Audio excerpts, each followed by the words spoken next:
O filósofo e matemático Bertrand Russell foi um dos mais respeitados do século XX.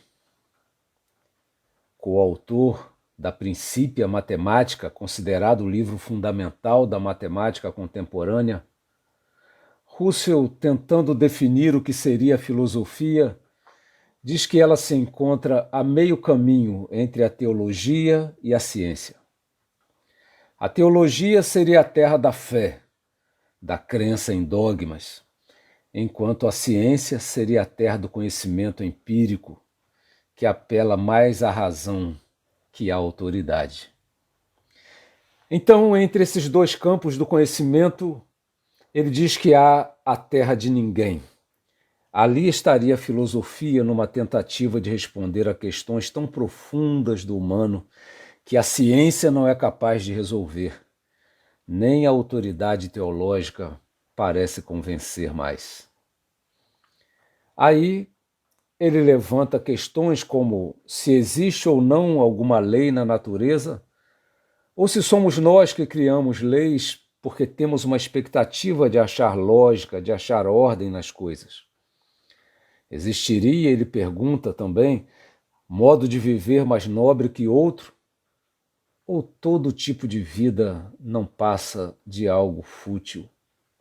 Em outras palavras, ele está perguntando se vale a pena procurar o bem, apesar de tudo terminar em morte. E outra questão também que muito nos interessa é se há mesmo sabedoria ou aquilo que parece ser sabedoria não passa do último refinamento da loucura. Então ele conclui dizendo que questões como estas não podem ter suas respostas encontradas nos laboratórios. E sobre as respostas dos teólogos, elas são muito concludentes. Muitas vezes são apresentadas de maneira muito fechada. E para aquelas pessoas que gostam de analisar criticamente pela razão, essas respostas soam suspeitas. Por isso, nessa terra de ninguém, a filosofia se empenha por apontar possibilidades.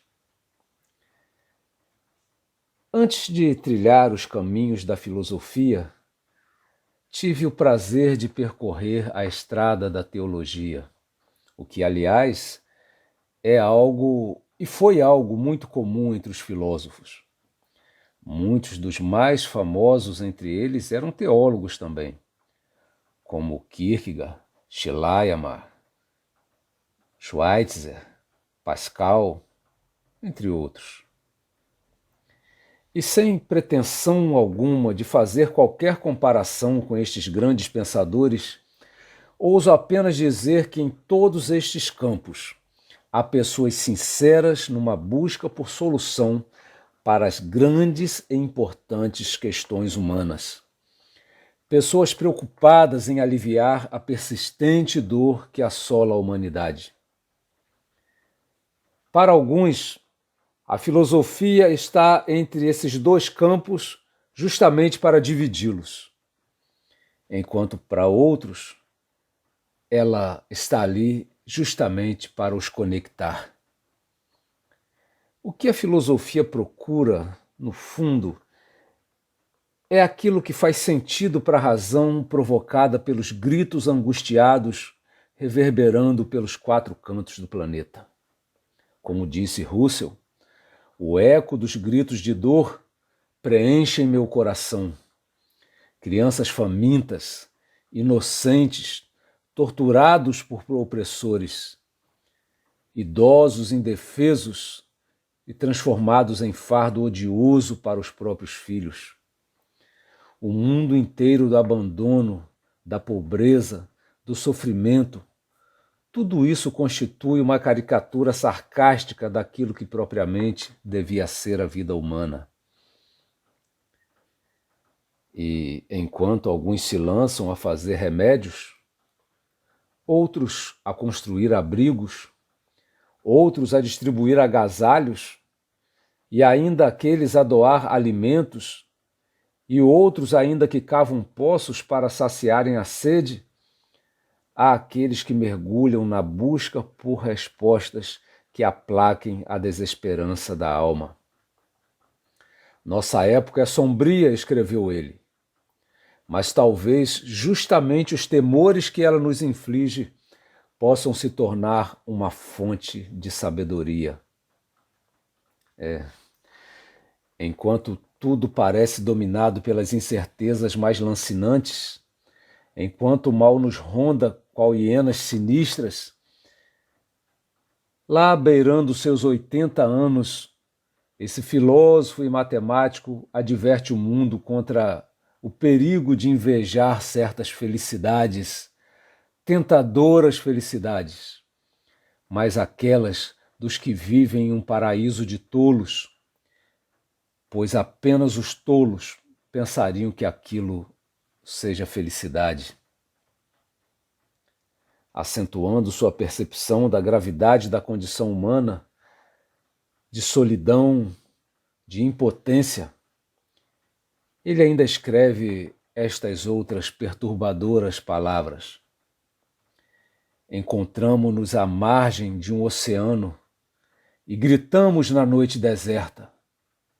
Às vezes, uma voz responde do meio da escuridão, mas é a voz de um náufrago, e no momento seguinte reina novamente o silêncio. Poderia haver condição mais triste? A voz que lhe dá esperança é de alguém que naufraga sozinho nas trevas?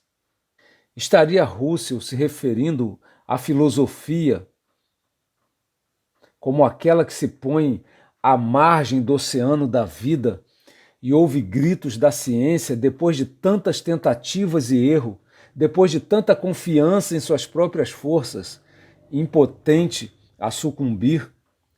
Ou estaria ele dizendo que ouve a voz da teologia tão crente, tão abnegadamente inocente a sossobrar?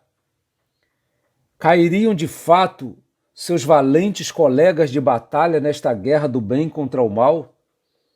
Seria a filosofia naquela terra de ninguém, fadada a viver o pavor da derrota de seus aliados de busca por solução?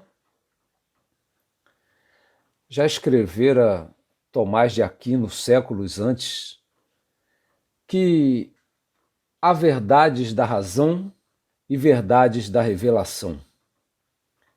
Aquelas podem ser obtidas pelo esforço intelectual humano, mas estas apenas pela misericórdia divina que revela aquilo que o homem por si só jamais conseguiria compreender. De fato, essas verdades, diz ele, não deveriam disputar entre si. Deveriam se complementar, se ajudar. Em vez de ficar sentada na praia ouvindo os gritos, deveriam gritar de volta, reanimando a esperança, animando o outro que em sinceridade busca esse remédio espiritual, que é a compreensão do valor de lutar esta batalha, a batalha da vida. Na guerra social ocorrida entre Roma e seus aliados a partir do ano 91 a.C., ficou marcado na história um fato mais precisamente ocorrido no ano 89. Após heróicas vitórias sobre os inimigos, o cônsul Lúcio Júlio César recebeu a máxima condecoração militar entre os romanos. Ele recebeu a chamada Coroa Gramínea, reservada apenas aos comandantes que salvam suas tropas no campo de batalha. Diferente de todas as demais honras, esta era concedida pelos próprios soldados, por aclamação. Ela era confeccionada com ramos de plantas colhidos no próprio campo de batalha. Ali não havia holofotes, não havia pompa, não há roupa de gala, é com a roupa da luta. A gramínea da coroa brota no solo da peleja, regada por lágrimas, por sangue, calcada por calos daqueles que vencem, ainda que perdendo. Seja em que campo for, o da teologia ou o da ciência, ou mesmo a terra de ninguém da filosofia. Seja a terra de ninguém ou seja a terra de alguém, todas essas terras são campos de batalha onde há quem lute pela verdade, pela compreensão que pode salvar. Isto faz lembrar um outro episódio, quando a princesa Isabel assinou a Lei Áurea, 13 de maio de 1888. Ali ela aboliu a escravidão no Brasil. Nesse momento, quando ela acaba de assinar, é dito que o senador João Alfredo lhe disse: Vossa Majestade libertou um povo, mas perdeu o trono. Porque a partir daquele momento, como nunca antes, os senhores de escravos passaram a conspirar contra a monarquia e a possível sucessão da princesa ao trono.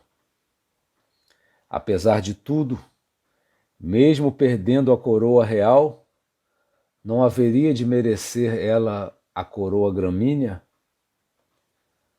Há coroas gramíneas sendo colocadas, por exemplo, quando crianças internadas sorriem para os que lhes dispensam os mais singelos cuidados, quando famílias agradecem o emprego que lhes foi arranjado, quando pais encontram alguém que se dispõe a ajudar seus filhos a reencontrarem o caminho de casa, quando mulheres e homens atribulados abraçam os que lhe apresentam a revelação do Deus de amor. E se Russell escreveu que aquilo de que o mundo mais necessita para ser feliz é a compreensão, preste atenção. Nesta terra que pode ser chamada de ninguém ou de alguém, a voz que você ouve não é de um náufrago, é de alguém que lhe compreende e está vindo lhe resgatar. Comece a tecer a coroa gramínea, porque ele merece.